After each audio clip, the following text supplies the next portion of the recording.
Parmi les nombreux partenaires qui sont là et qu'on salue et qu'on remercie, il y a notamment une nouvelle structure, une nouvelle association qui s'appelle Back to Earth, qui va organiser un grand rassemblement à la fin de l'année, au mois de novembre. Sa directrice, Emmanuelle Corati, est là. Alors, elle est en lien avec quelqu'un qui travaille depuis longtemps avec les nouvelles ruralités, Michel Maté, qui préside cette association les sommets de l'Europe des 27. Voilà, ce sont des gens qui se connaissent, qui se retrouvent et qui portent des projets. Emmanuelle, vous avez la parole. Promettez-moi 2-3 minutes, pas plus. Oui, on sera rapide. Merci de cette petite tribune et ravi de partager cette journée avec vous. Alors, nous sommes effectivement une jeune association. Nous avons 2 ans et donc nous portons le thème du retour à la terre et au territoire. Donc, c'est une association citoyenne, principalement animée par des professionnels de l'événementiel et du monde de la rencontre. Alors pourquoi on s'est saisi de ce sujet ? Parce qu'il y a besoin de créer des rencontres entre des mondes qui ne se parlent pas suffisamment aujourd'hui, entre l'urbain et le rural, entre le monde de la recherche, des associations, des élus, des entrepreneurs, des porteurs de projets. Et c'est ce que l'on souhaite faire du coup à l'occasion d'un rendez-vous que vous pouvez rajouter à votre agenda. On a beaucoup parlé d'agenda ce matin.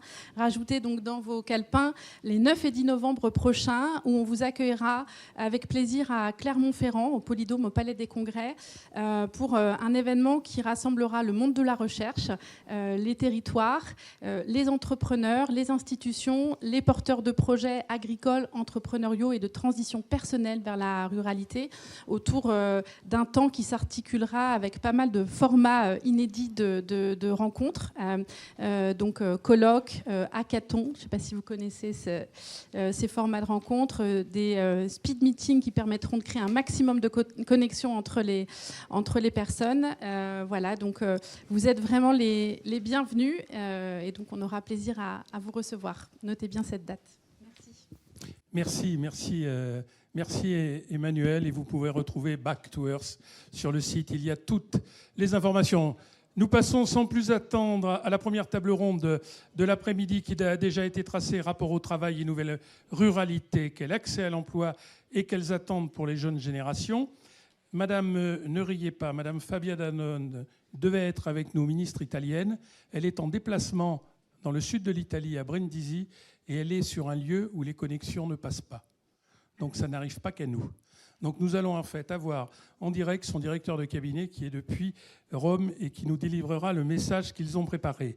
J'invite à nous rejoindre John Billard, qui est le secrétaire général de l'Association des maires ruraux de France, un habitué de ces séquences. Merci John de nous rejoindre. Laurent Duc, qui est le président de la branche hôtellerie de l'UMI. L'UMI, un partenaire de premier niveau qui d'ailleurs avait été finalement à l'initiative de Ruralisons et qui était venu chercher ces autres acteurs du monde rural qui avaient monté cette opération qui a été évoquée depuis ce matin en 2019 à la Bellevilloise. L'UMI qui suit. Merci Monsieur Duc. Et nous avons avec nous Loïc Vojda.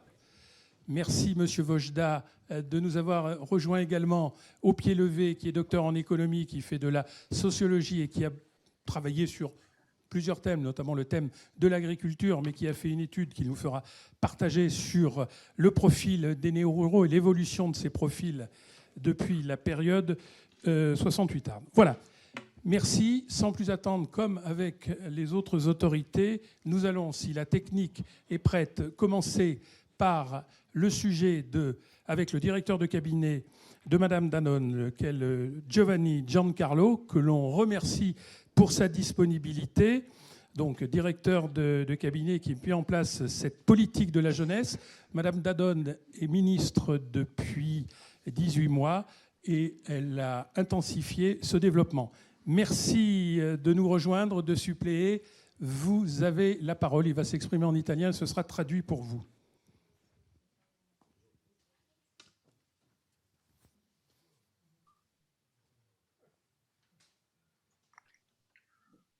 Buonasera a tutti. Bonjour à tout le monde, je suis Giovanni Campanebianco, chef de cabinet du ministre, de la ministre pour les politiques de la jeunesse italienne, Fabiana Dadone. Et donc, comme Cela a été dit, la ministre ne se trouve pas à Rome en ce moment, au siège, mais elle est en mission institutionnelle dans le sud de l'Italie, dans les Pouilles. Elle me prie de vous saluer et de vous témoigner son attention. Merci. Aussi bien au sénateur Patrice Joly pour son invitation si courtoise. C'est un grand plaisir pour nous d'être ici pour marquer notre attention à un thème très important sur les espaces ruraux. Tout d'abord, si vous permettez, je voudrais vous raconter un événement, une petite anecdote. Un grand Français auquel je pense souvent dans mes réflexions, Fernand Braudel, définissait la Méditerranée comme terre et mer, agriculture et élevage, ville et campagne. Et cette année, nous célébrons les 60 ans de la naissance de la politique agricole commune qui a été fondée par l'Italie et la France et qui a un rôle très important pour la naissance de l'intégration européenne. À l'époque, nous avons dû dépasser maintes difficultés. Les pays fondateurs, l'Italie et la France, ont eu la possibilité de garantir un résultat important qui a permis à l'Europe d'avoir un avenir de progrès économique et social. Et c'est cet esprit que nous devons respecter et renouveler aujourd'hui. C'est un moment très difficile pour l'Europe. Et dans ces buts, l'Italie et la France, une fois de plus, peuvent travailler ensemble et les jeunes peuvent être les acteurs de cette transition, de cette phase qui donnera sûrement des nouvelles opportunités. En ce moment, l'Europe entière, avec son programme pour la jeunesse, Next Generation Youth, met les jeunes au centre du changement. Notre but est celui de garantir des niveaux plus élevés de progrès économique et social et de garantir des modèles d'économie circulaire.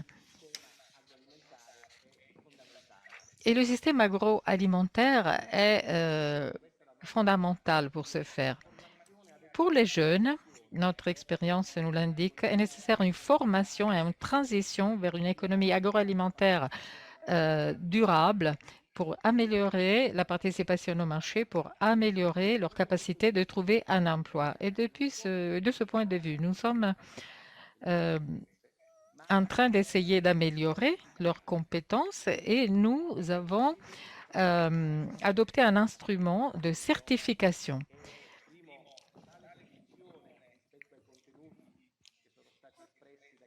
Je suis tout à fait d'accord avec ce qui a été exprimé cette matinée par M. Fournier et M. Delcros. Par exemple, par rapport à l'importance énorme de la transition numérique par rapport à la modernisation de tous les métiers liés à l'agriculture et à une économie agroalimentaire durable. Il est fondamental pouvoir garder un dialogue avec la jeunesse et pouvoir leur donner des renseignements mis à jour, des programmes qui les concernent, des activités du marché national et européen. Qu'est-ce que ce marché peut leur offrir pour reconnaître leurs valeurs? Il faut les impliquer, il faut les faire participer à ces procès. Les jeunes doivent être participants actifs de ce processus. Ils doivent avoir les instruments pour faire entendre leur propre voix. Et notre ministère en Italie est particulièrement attentif à cela. Il y a quelques mois, il y a eu une consultation sur les systèmes agroalimentaires durables pour impliquer les jeunes dans une réflexion globale sur les problèmes de l'économie circulaire. La participation des jeunes a été surprenante. En un rien de temps, nous avons eu des milliers de réponses aux questions que nous avions posées. Et ceci nous a montré que de la part des jeunes, il y a vraiment un très grand intérêt pour les thèmes de l'agriculture, de la ruralité moderne. Nous avons passé une période pendant laquelle il y a eu une urbanisation trop poussée. Et maintenant, nous avons la volonté de retrouver un système qui renoue avec la campagne. Je voulais aussi vous indiquer quelque chose que j'espère vous intéressera, c'est-à-dire les propositions qui ont été présentées pendant cet événement avec les jeunes.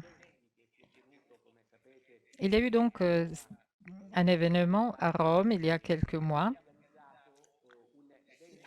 que nous avons organisé, lié au G20, lié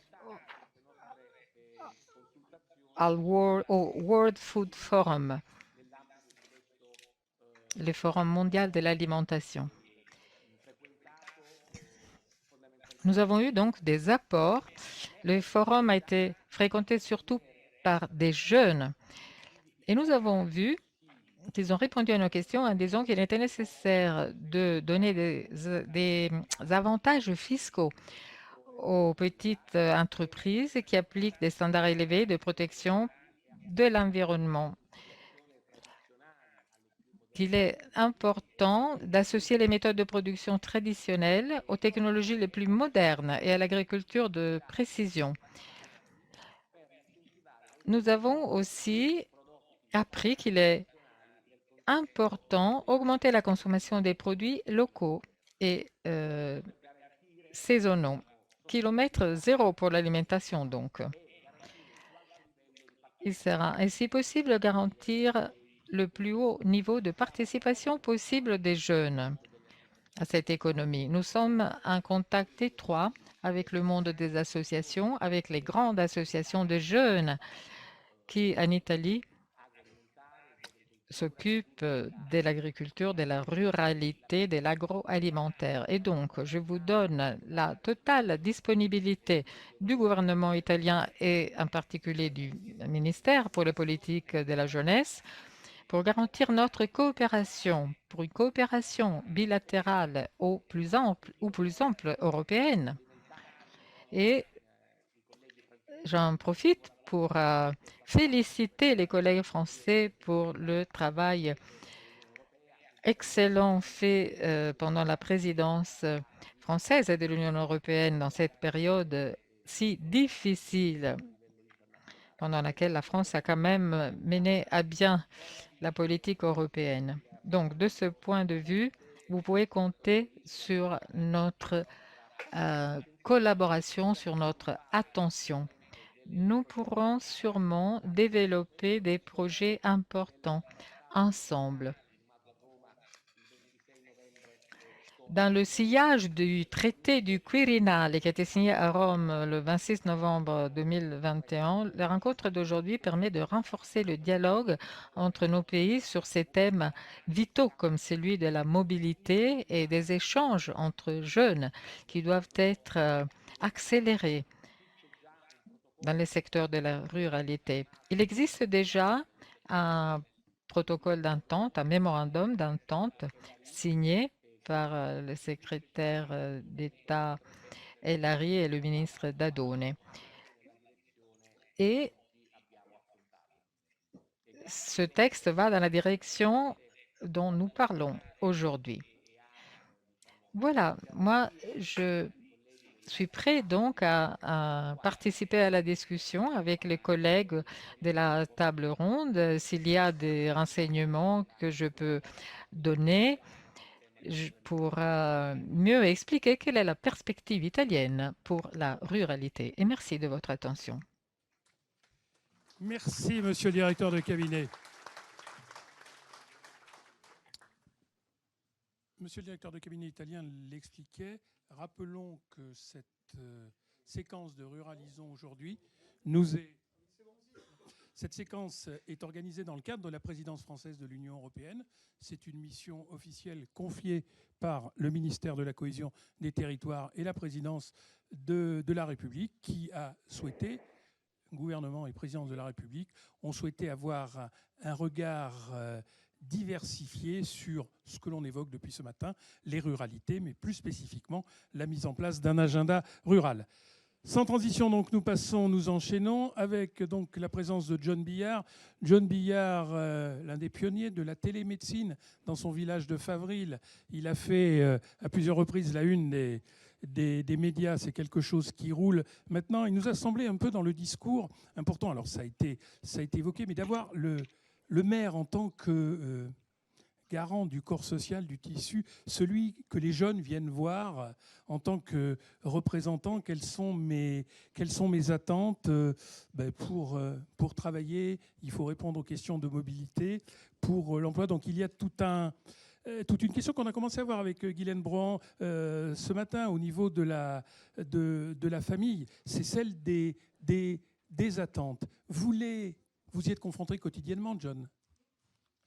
Oui, en fait, il faut juste observer qu'il y a plusieurs étapes dans la jeunesse, dans la vieillesse aussi d'ailleurs, mais en fait, il faut accompagner le parcours. Alors la première étape, c'est évidemment, il faut que les élus soient là, et en ruralité plus qu'ailleurs, dans l'accompagnement scolaire.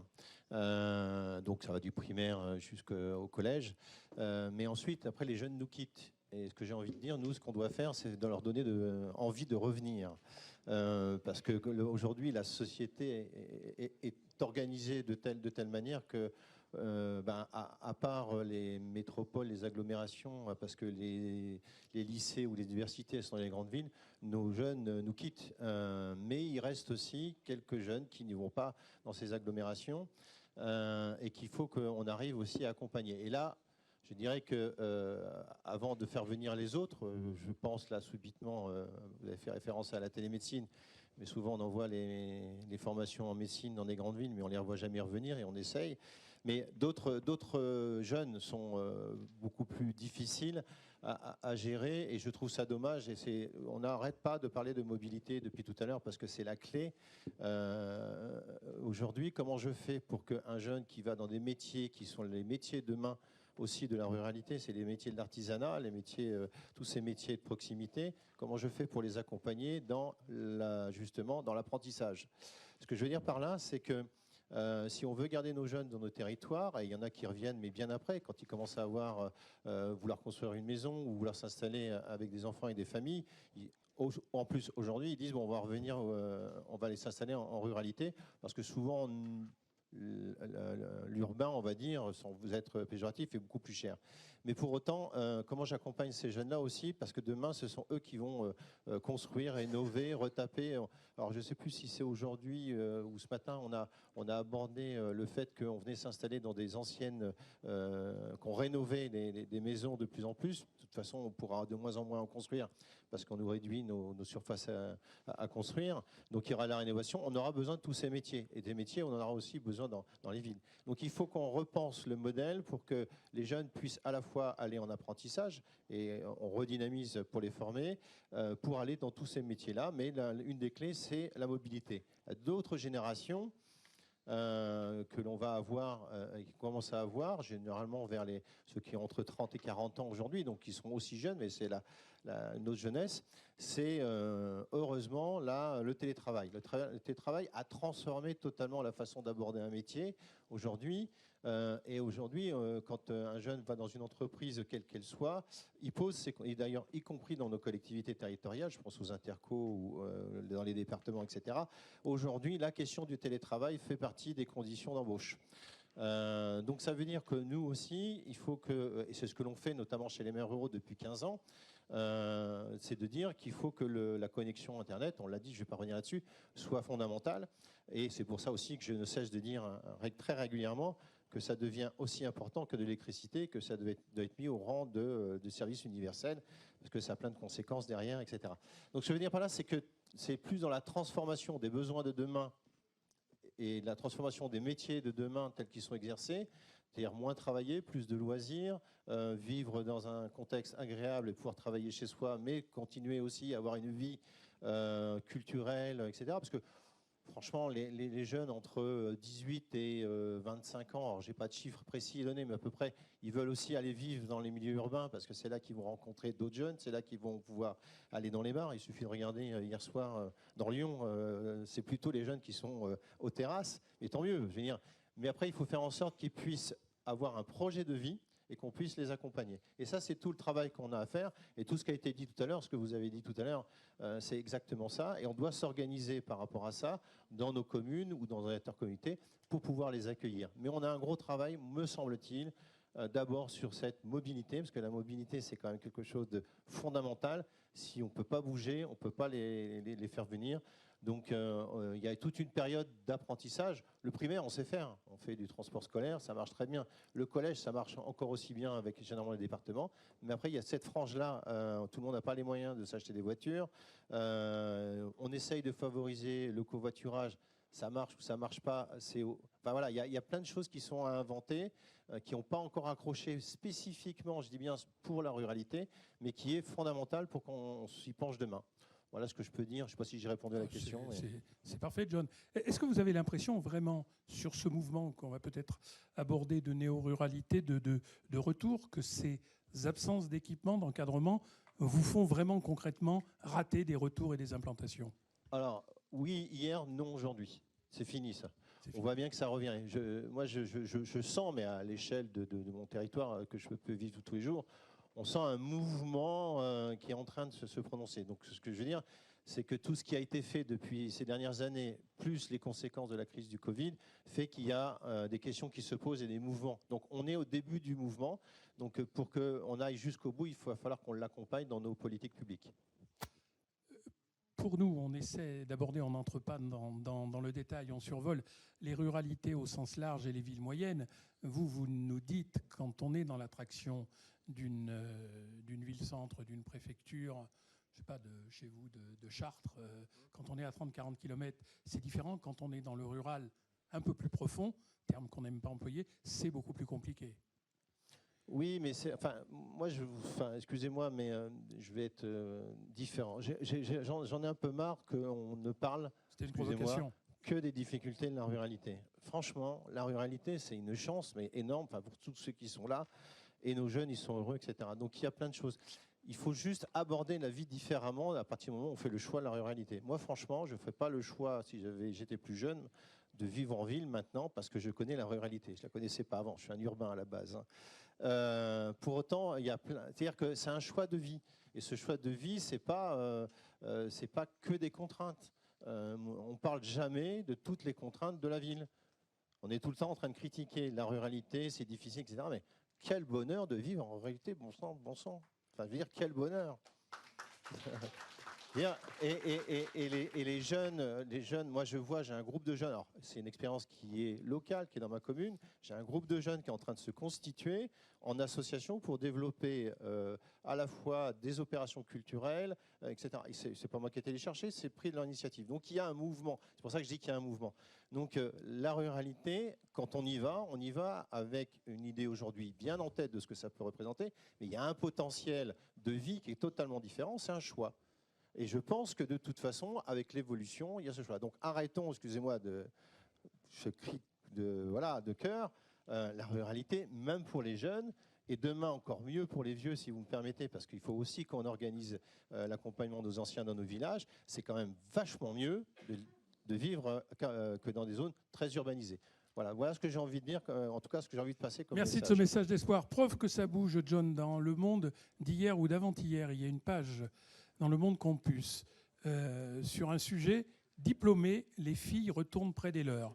Les jeunes femmes rurales ont tendance, plus que les garçons, à revenir dans leur ville après leurs études. Alors, ce n'est pas un papier de Camille Bourdonnais, journaliste du Monde, spécialiste de ruralité, qui est avec nous, que nous saluons et qui sera sur la table ronde tout à l'heure. Mais ce papier est extrêmement intéressant. Alors, l'angle, c'est de faire effectivement la distinction entre les filles diplômées et les garçons. Mais l'argument, il y a notamment la maternité, la parentalité, et ce papier extrêmement intéressant où l'une des personnes interviewées, Dialane, se plaît à se dire qu'elle pourra élever ses enfants comme elle l'a été, au milieu de grands espaces et tout près de sa famille, dont elle souffrait d'être séparée. C'est pas un cliché, c'est pas une banalité, c'est dit. Voilà. Merci. C'est Le Monde daté de mercredi 11 mai, Le Monde Campus, pour celles et ceux que ça intéresse, en page 18. Laurent Duc, merci de votre présence. J'évoquais tout à l'heure la présence Constance Delumi et de votre président Roland Aiguille. Vous êtes un autre président, vous, puisque vous présidez la branche hôtellerie et vous jouez à domicile. Vous êtes un Lyonnais, donc vous allez, au fil de votre propos, nous donner un aperçu de la santé de la branche hôtellerie et ce qui nous intéresse de la vocation de tourisme. Et puis, on essaiera d'avancer vers ce qui questionne et interpelle un peu nos ruralités qui peuvent profiter de ce nouvel attrait pour les campagnes. Vos collègues de la branche des petits hôtels ruraux, est-ce qu'ils bénéficient de ce mouvement? Voilà, vous avez la parole, Laurent. Merci. D'abord, il n'y a pas de petits hôtels. Ça n'existe pas. Il y a de l'hôtellerie de luxe et de l'hôtellerie plus conviviale. Il n'y a pas de petits hôtels, moins cher. il n'y a que des belles entreprises. Et donc, à savoir si c'est la taille qui compte ou les étoiles qui comptent, c'est un peu l'histoire de la poule et de l'œuf, c'est qu'il existe. Et ça, c'est le plus important. Nous avons milité il y a longtemps, je ne vais pas parler d'hôtellerie, parce que je suis président de la branche hôtellerie, mais je suis membre de mon directoire depuis de nombreuses années. Et donc, tous les sujets, nous les traitons et je les connais. Nous avons œuvré pour que le dernier phare dans un village rural soit un bar. Et que le seul commerce qui soit obligatoire qui puisse être imposé, c'est un bar. On peut même recréer une licence lorsqu'il n'y en a plus. Donc on est souvent le phare dans la ville et nos établissements, malheureusement, beaucoup ont péri. Pourquoi ? Parce que la réglementation des grands centres urbains s'applique aussi aux petits hôtels de campagne. C'est ce que je vais développer pour dire qu'il n'y a pas de grands ou il n'y a pas de petits hôtels, mais aujourd'hui, nous plaidons pour une 6e catégorie de RP qui s'appliquera plus particulièrement à de petites exploitations dimensionnées par rapport à des destinations. Tout ça pour lutter aussi pour la fermeture de nos établissements et qui se transforment petit à petit en location de meublés touristiques qui sont certainement adaptés à la ruralité pour certaines, mais qui échappent à toute forme de réglementation, de collecte, de taxes, de transfert et de contrôle. Nous militons aussi pour que tout l'hébergement rural et urbain c'est déjà fait parce que la loi l'impose, mais rural soit inventorié et que quel maire ou quel président de collectivité territoriale peut vouloir vendre son tourisme s'il ne sait pas ce qu'il a à vendre. Aujourd'hui, vous ne savez pas ce que vous avez à vendre puisque si vous allez sur Internet, vous avez effectivement des choses que vous ne connaissez même pas dans vos communes. Et aujourd'hui, vous ne faites pas l'inventaire alors que vous en avez d'abord eu l'obligation, mais vous ne le faites pas. Et donc, tout ça sont des points très, très importants, puisqu'on va m'appeler à parler de travail. Qui dit travail dit entreprise. Et donc, pour que les entreprises survivent, il faut faire l'inventaire. Moi, je ne suis pas... je me bats contre des locations de meublés touristiques qui sont des échappatoires fiscales et des échappatoires à la réglementation. Mais ça correspond à une autre idée aussi du tourisme. Il y a des gens qui aiment aller à l'hôtel, il y a des gens qui aiment se faire à manger, il y a des gens qui veulent être avec plus d'espace parce qu'ils ont des enfants, etc., etc. Tout ça est adapté. L'important, c'est que tout le monde soit inventorié, que tout le monde paye des impôts et tout le monde ait les mêmes charges, et qu'aujourd'hui, ce n'est pas le cas, et c'est un peu le combat de l'UMI quand même. Je reviens sur... je suis là pour parler de l'attractivité des jeunes. Et je vais vous paraphraser, moi je suis un rural qui est devenu urbain et je suis ravi de fermer ma porte pour aller à la campagne le week-end sans avoir à tondre ma pelouse, sans avoir... Oui, vous comprenez ce que je veux dire. Donc chacun va midi à sa porte, mais bon, pas un grand rural, 25 km de Lyon, mais bon, à l'école, il y avait 80% d'enfants d'agriculteurs dans mon école, donc j'ai passé mon enfance dans la ruralité.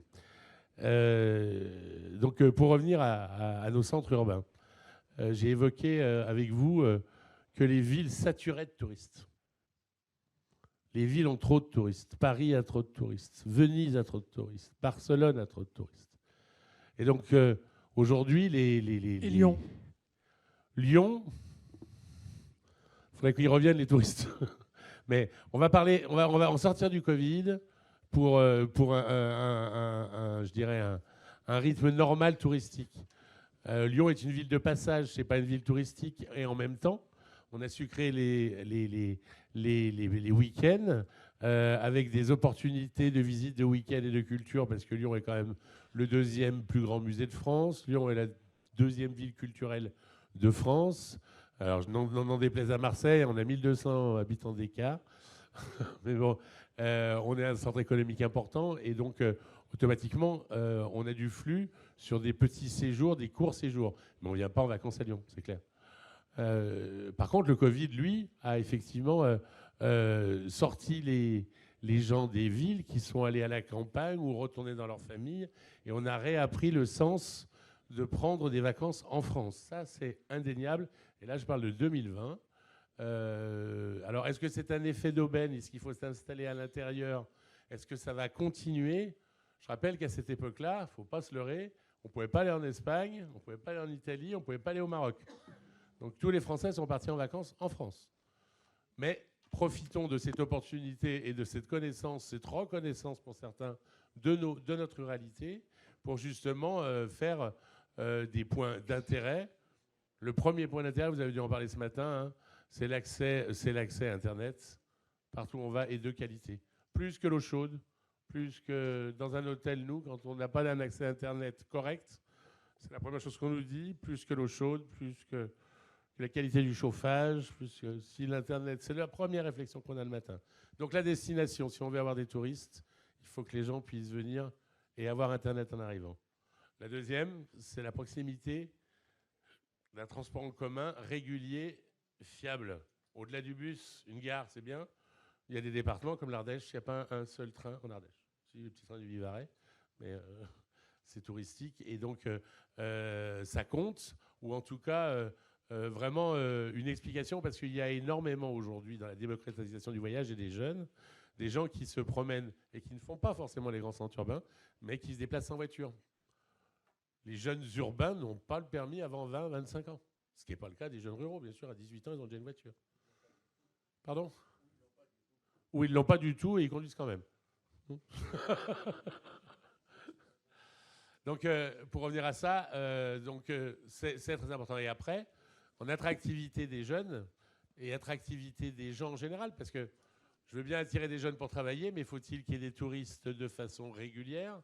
Et est-ce qu'on a assez de travail à l'année pour un serveur dans un bar au-delà de monsieur et madame? Est-ce qu'on a assez de travail? Ou alors, on fait comme dans les stations de ski, on a des travaux d'opportunité, on est moniteur de ski l'hiver et serveur dans un bar le soir, etc. etc. Il y a ce genre de situation. Alors, il y a plusieurs. On est tout aussi rural en montagne. Bon, il y a un peu plus d'opportunités, mais on est tout aussi rural, et les travaux, les personnes qui sont bicompétentes, sont des personnes d'une grande ressource et souvent installées. Pour attirer des jeunes, c'est le logement et encore le logement. Si vous voulez des jeunes qui viennent travailler dans vos communes, il faut les loger. Et c'est notre problème dans nos métiers. Nous, on fait table rase de certaines de nos chambres pour loger nos personnels, parce que si on ne les loge pas, ils ne viennent pas. Et puis, je vais revenir sur des exemples. Alors, on a un Italien en face de nous, et je prends leur exemple parce que je suis une grande connaissance de l'Italie, de l'Allemagne, de l'Espagne. Je représente l'Europe pour l'UMI, et on travaille avec nos collègues sur nos convergences et notre façon de travailler. Et qui de mieux que ressemble à la France, l'Italie, dans son développement touristique. Et en tout cas, les gens du Nord viennent nous voir dans le Sud. Il y a des villages en Italie ou dans les Pouilles qui ont offert des maisons à 1 euro pour que les gens les construisent. Et c'est une vraie opportunité, parce que c'est 2 enfants, c'est une famille, c'est des gens qui viennent en vacances, c'est des gens qui vont amener d'autres personnes, et c'est du travail. Et pas dans les endroits touristiques que tout le monde connaît, là où on ne connaît personne. Si je prends dans le cas dans la Drôme en ce moment, les villages qui étaient à moitié en ruine il y a 20 ans, aujourd'hui sont reconstruits justement parce que des familles sont venues s'installer. Alors effectivement, je pense que ça c'est un avis politique personnel. Je pense que quand on a payé 12 années d'études à un médecin, on lui devrait 3 années où on veut en France. Et ça Ça, c'est les électeurs qui verront. Mais c'est une réalité, parce que ça aussi, c'est l'autre chose. Quand on est à la campagne, faire 25 minutes pour aller voir un médecin, et quand on a des transports qui sont compliqués, ça ne rassure pas le consommateur et ça ne rassure pas la personne qui vient y habiter. L'effet d'aubaine, j'espère qu'on va le continuer et on est là pour en parler justement. L'effet d'aubaine. Ce que vous appelez l'effet d'aubaine, c'est le post-Covid. Du Covid. Bien sûr. Où les Français, parce qu'il n'y avait pas d'étrangers, très peu, ont redécouvert que la France était une destination touristique et qu'il n'y avait pas simplement Cannes, la côte atlantique, la Bretagne et les Alpes. Et le Périgord. Vous savez, quand vous dites que le Beaujolais, que c'est le département de Lyon, les gens ne vous croient pas. Hein.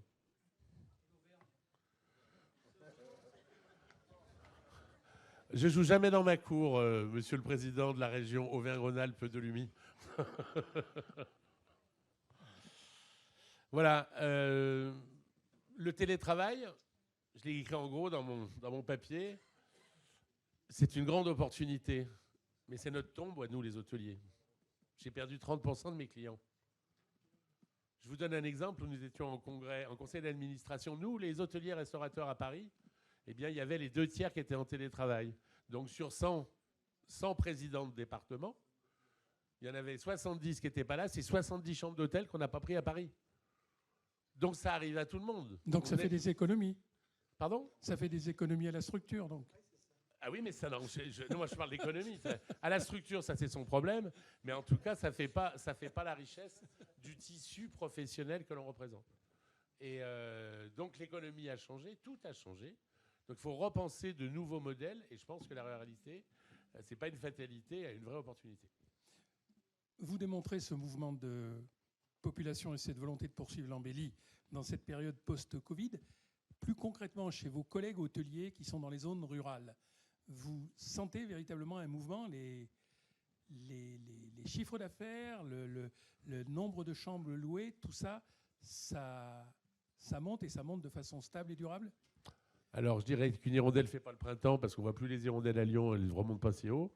Mais il n'y a plus que des martinets à Lyon, ils sont plus bas les hirondelles. C'est pas en une saison qu'on remet une activité. Qu'est-ce qui a tué nos hôtels à la campagne ? C'est les droits de mutation.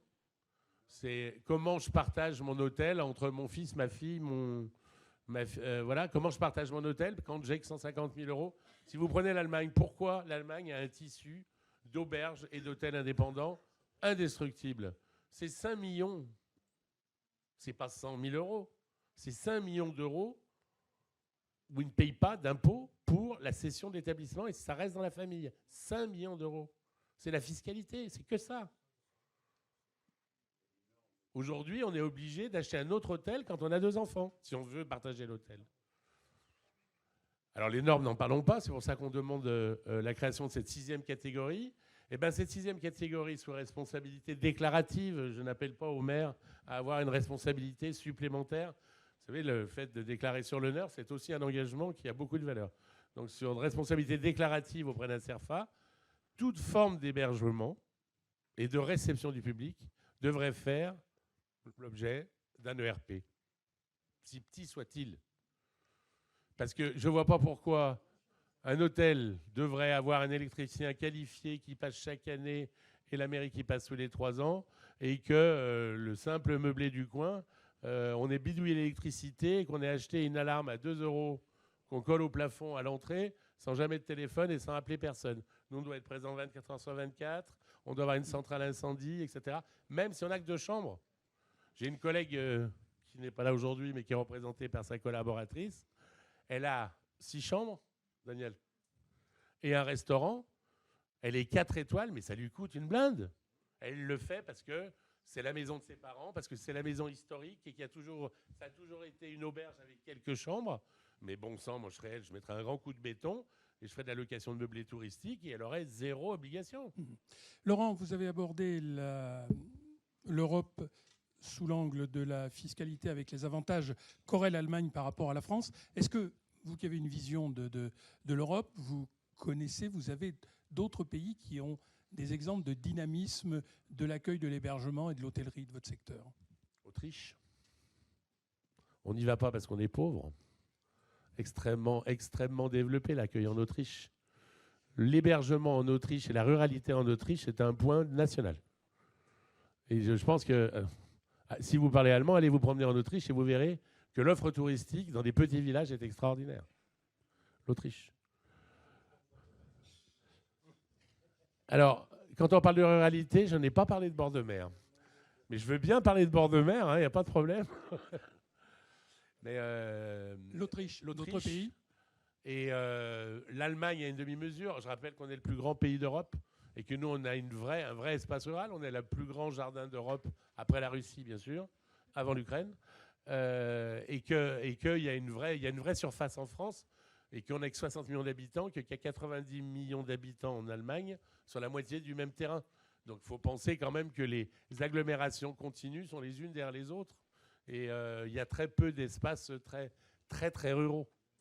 Puis ils n'ont pas fermé leurs trains après la guerre, ils les ont gardés. Bien, merci Laurent, on reviendra vers vous. Merci pour cette intervention. Loïc Vojda, vous êtes docteur en économie et sociologue. Nous avons l'habitude au Parlement rural et à Nouvelle Ruralité de travailler parfois avec des sociologues. Nous avions lors d'un colloque il y a quelques mois Benoît Coquard, qui est un sociologue de Dijon et qui a fait une enquête sur la jeunesse rurale dans la région Grand Est. Pourquoi je pars pas, pourquoi je reviens, quelles sont enquêtes extrêmement intéressantes.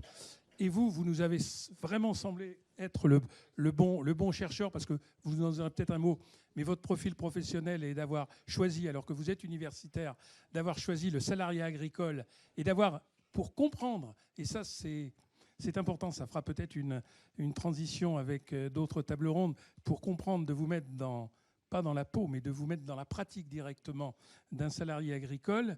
Et vous avez également fait, et c'est peut-être par là que nous allons commencer, un gros travail sur la nouveauté du rapport au travail en zone rurale, l'évolution du profil des néo-ruraux que vous m'avez évoqué, que vous phasez. On commence à être loin du post-68 art, avec du retour à la campagne.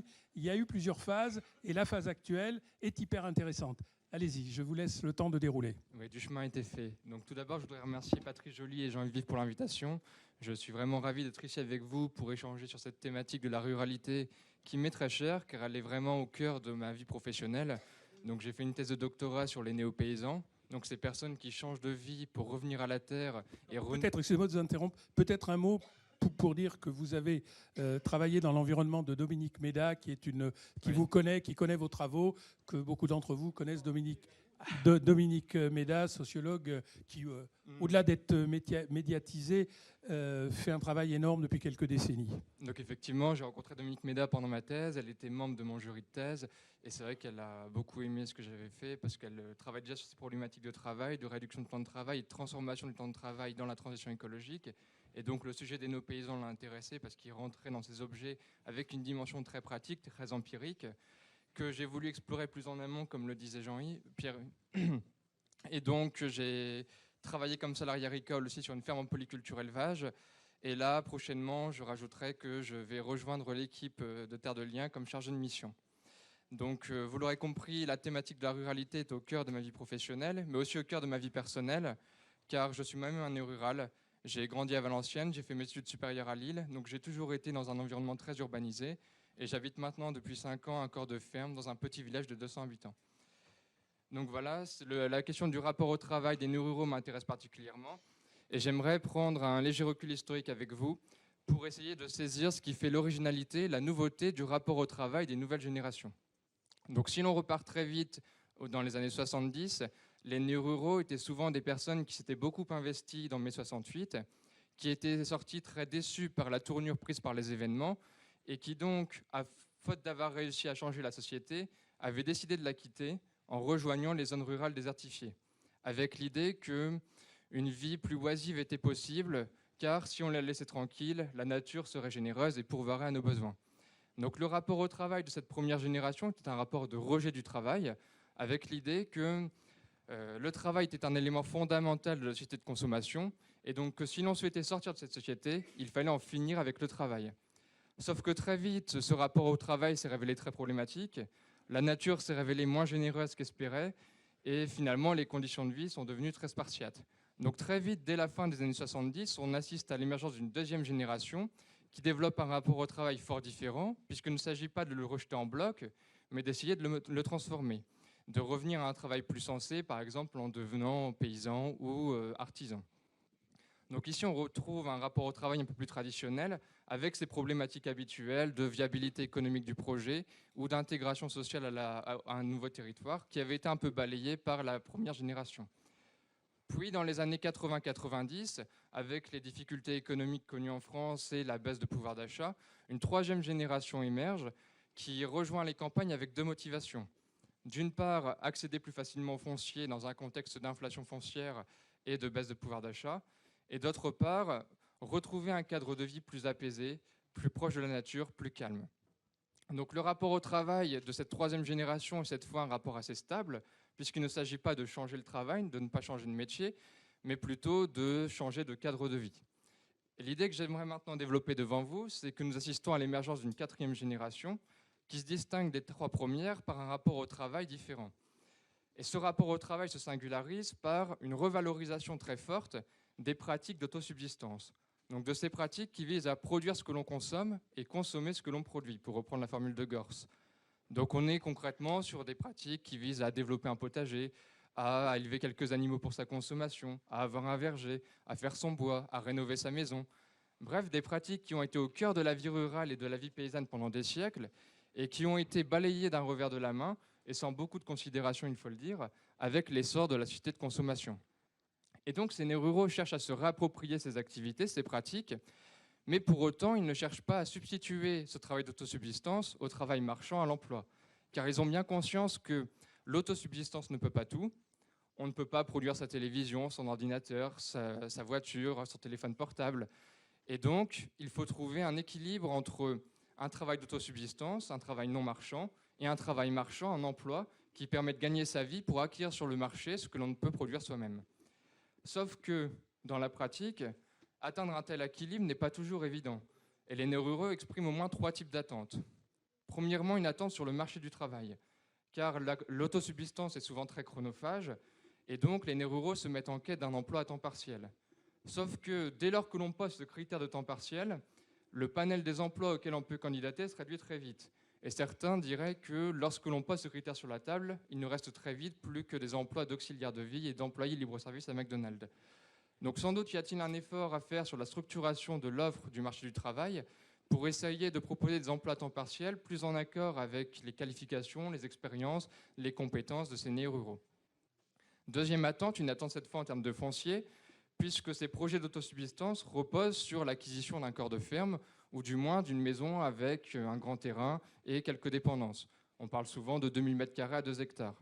Sauf que certains territoires, et le mien en fait partie, sont très peu pourvus en biens de ce type, et lorsqu'il y en a, ils sont très peu accessibles financièrement. Donc je pense que les territoires qui ont plus d'opportunités foncières de ce type ont tout intérêt à communiquer largement là-dessus, car il me semble que cela va devenir vraiment un facteur d'attractivité important pour les nouvelles générations de néo-ruraux. Et troisième point important, troisième attente exprimée, une attente en termes de savoir-faire, car comme je le disais, ces pratiques d'autosubsistance ont eu tendance à disparaître pendant les dernières décennies, de sorte que ces compétences ne font plus partie de l'héritage éducatif laissé par les parents. Et donc les néo-ruraux sont un peu obligés de réapprendre tout ça à la dure, et sauf que ce n'est pas toujours évident. Alors bien sûr, on peut compter sur les ressources disponibles sur Internet, mais ce n'est pas exactement la même chose de regarder un particulier ou un professionnel procéder à une installation électrique chez soi et de se lancer soi-même en autonomie et un peu seul sur sa propre maison. Donc sans doute y a-t-il ici un effort à faire peut-être au niveau associatif pour mettre en relation les personnes qui n'ont pas perdu ces savoirs, qui sont soucieuses de les partager, avec les néo-ruraux qui sont désireuses de les réapproprier. Donc pour résumer et pour conclure, je pense que la ruralité n'est pas seulement un cadre de vie, c'est vraiment un mode de vie, avec ses pratiques, avec ses rapports au travail. Et je pense qu'il est important que les acteurs territoriaux et la sphère politique essayent de répondre à ces attentes qui me paraissent légitimes pour remettre un peu au goût du jour le mode de vie rural qui avait eu tendance à être un peu laissé pour compte. Et je me réjouis donc de l'existence de Nouvelle Ruralité du Parlement rural français Donc je ne doute pas qu'ils auront un rôle à jouer sur ces questions.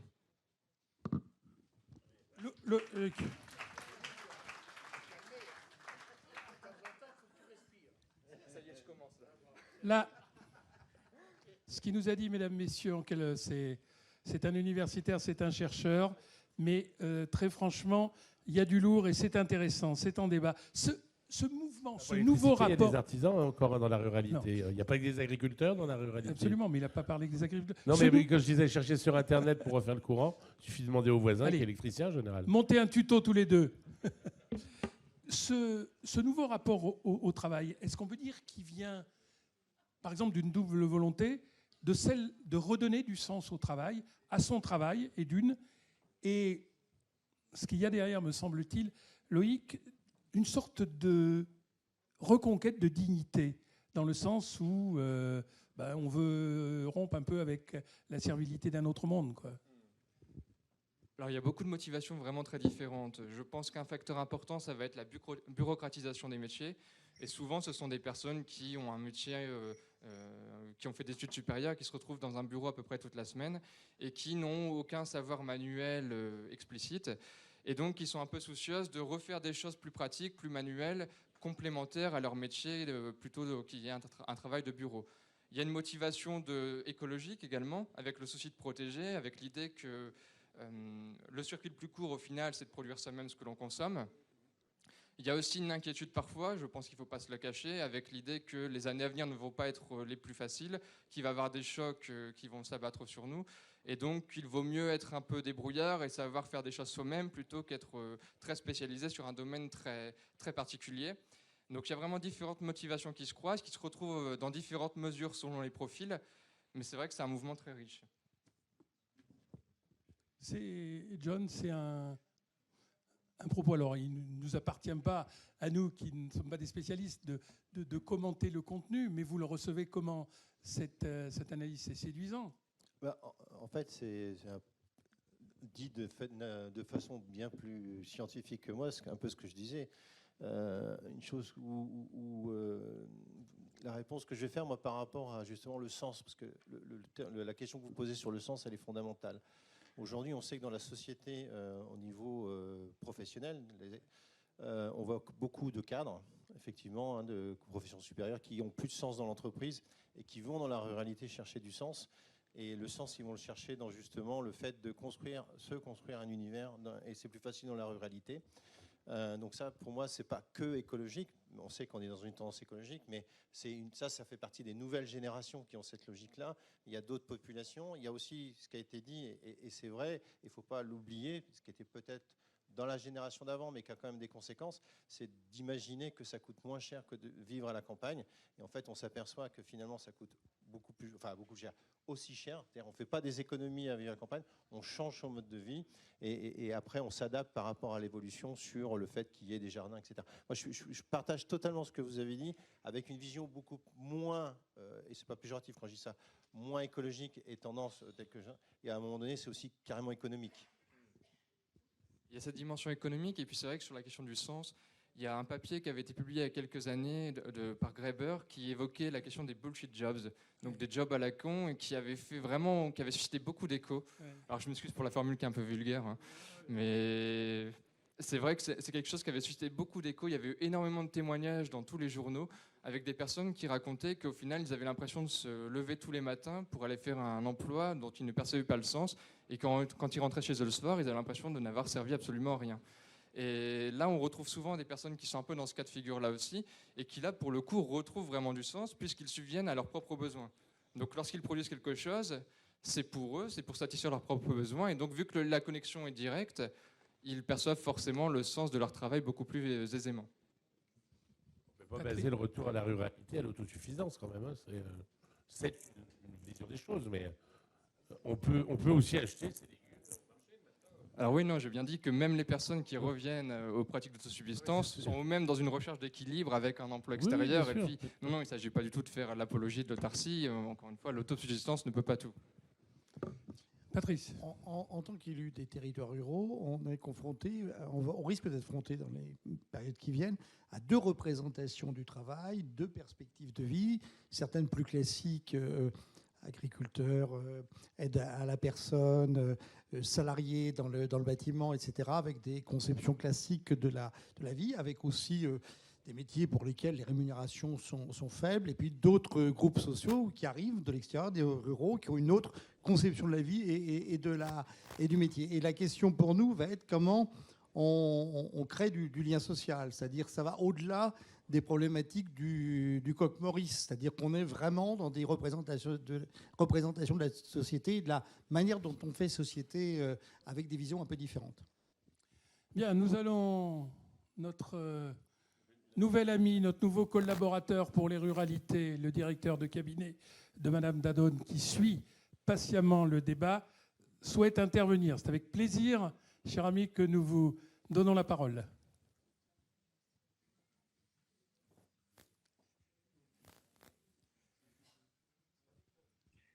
Grazie, molto rapidamente. Oui, je serai très bref. Je voulais dire, tout d'abord, que je me reconnais dans ce que les collègues ont dit. Et après, il y a un aspect particulier que je voudrais souligner. D'un point de vue italien, c'est très intéressant. Il s'agit des parcours touristiques dans les zones rurales. Je pense qu'il s'agit d'un thème très important et qui a eu toute son importance pendant la phase de pandémie. En Italie, récemment, le gouvernement a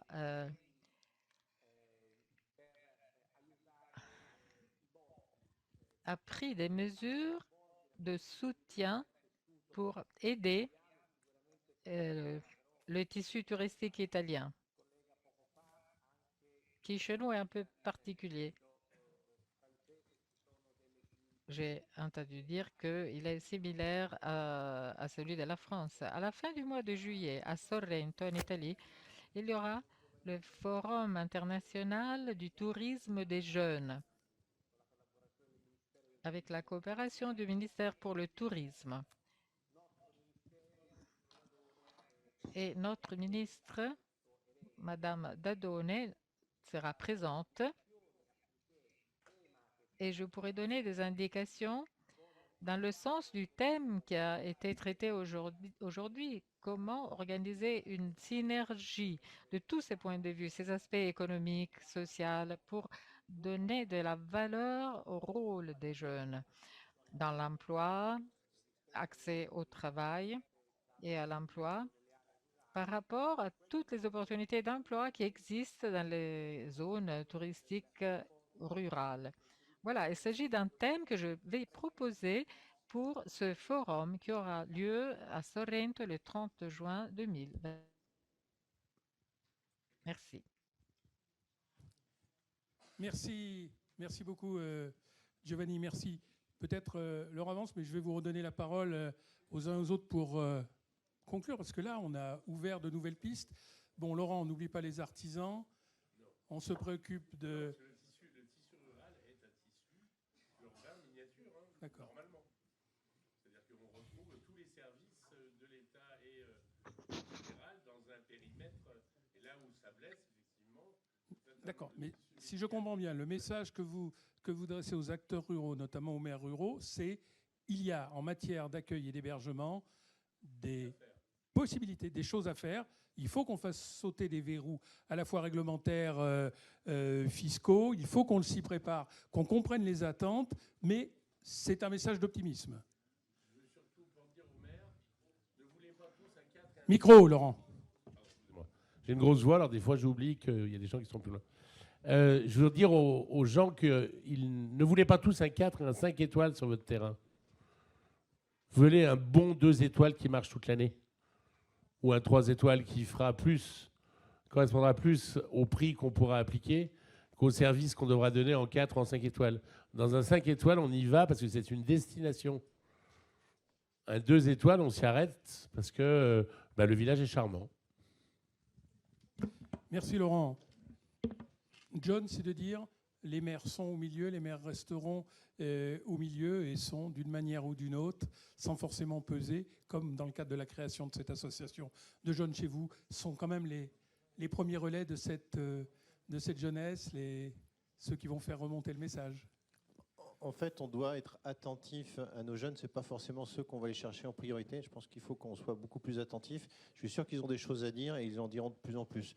Alors, de là à aller sur ce qu'on appelle du participatif, mais je crois qu'on a un vrai travail à faire sur l'écoute de nos jeunes. Alors, quand je dis jeunes, je dis entre 16 et 25 ans.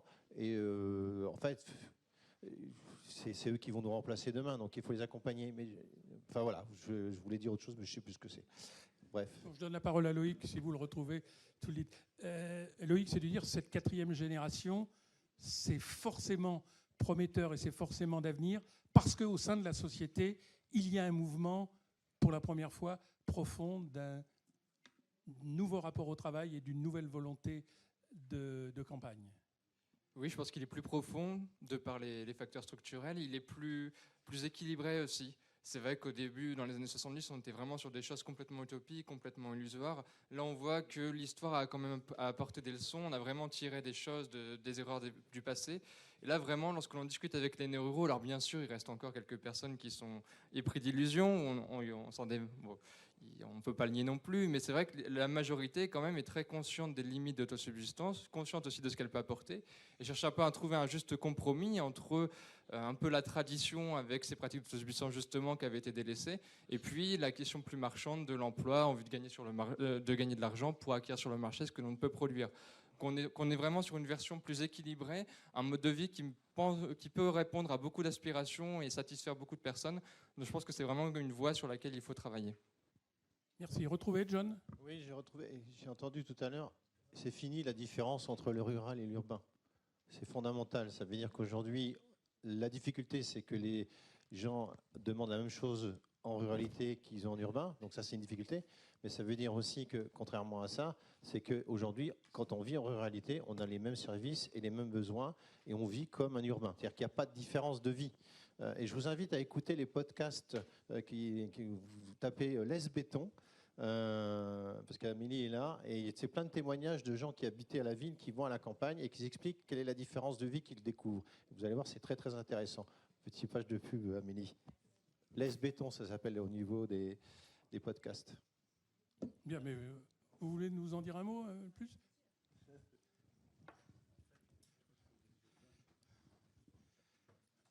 Ce sera la conclusion de cette table ronde, mais nous sommes vraiment dans le sujet.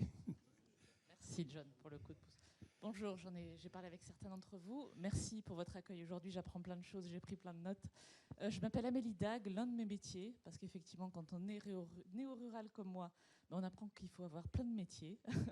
Donc moi, je suis un peu peut-être entre différentes populations que vous avez décrites. C'est de produire des podcasts et des contenus audio qu'on écoute à la demande, voilà, comme on veut, quand on veut. Et ce sujet du changement de vie, parce que c'en est un entre la ville et la campagne, que moi aussi, quand j'ai quitté Paris pour m'installer en Eure-et-Loire, je pensais que je changeais juste de cadre de vie. En fait, pas du tout. J'ai changé de plein de choses. Tout a changé, jusqu'à nos conversations à table, je crois. Et ce sujet-là, en fait, j'ai voulu l'aborder en format podcast. Donc, j'ai créé Laisse Béton. J'interviewe tous les gens qui veulent bien me parler, à la fois d'anciens citadins qui sont devenus ruraux, ou que ce soit en France et même en Europe, des gens qui sont impliqués dans le développement local, et ça peut prendre plein de tournures, dont des maires ruraux, et puis des experts, des gens qui pensent la ruralité, qui l'enseignent, qui l'étudient, qui la décortiquent, etc. Donc je vous invite à écouter. Il est tout neuf ce podcast, il a 1 mois et demi.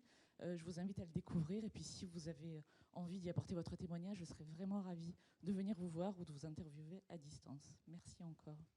Merci de cette précision. Merci messieurs, on peut applaudir les intervenants. Voilà.